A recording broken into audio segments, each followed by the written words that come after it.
of a state that believes its power grants it the right to dictate the fate of others. In the face of these grave threats, the spirit of the Iranian nation remains unbroken. There is a profound and unshakable readiness to defend the homeland, a sentiment that runs deep through the country's culture and history. Officials have declared that Iran's military is at its highest state of readiness, prepared to deliver a surprising and decisive response to any attacker. This is not mere bravado.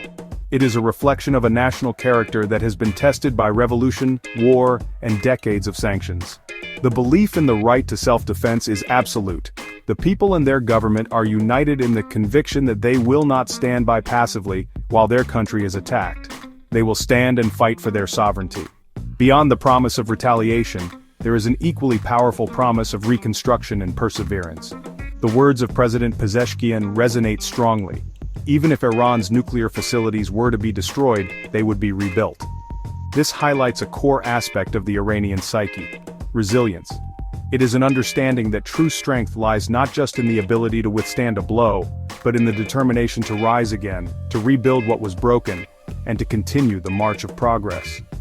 This spirit ensures that any military strike, no matter how devastating, could never achieve its ultimate goal of crushing Iran's will or its scientific ambitions. The knowledge and spirit of the people cannot be destroyed by bombs. Iran's ultimate desire, however, is not for conflict, but for a just and lasting peace. The leadership has consistently stated that a path to de-escalation is possible, as evidenced by its continued participation in diplomatic talks, with another round scheduled for this very day in Oman. But this peace cannot be built on a foundation of threats and double standards. It requires mutual respect, fairness, and the recognition of Iran's legitimate security concerns, and its right to exist as a sovereign nation.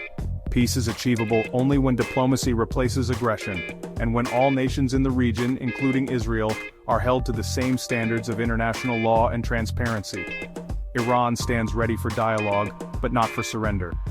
In this critical moment, as the world watches the Middle East teeter on the edge of a wider war, the message from Iran is one of steadfast unity and unwavering resolve.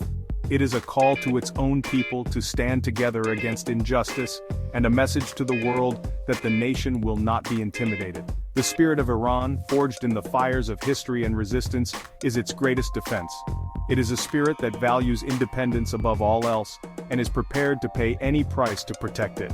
The path forward is uncertain, but Iran faces the future not with despair, but with the quiet confidence of a people who know their own strength and are united in their cause.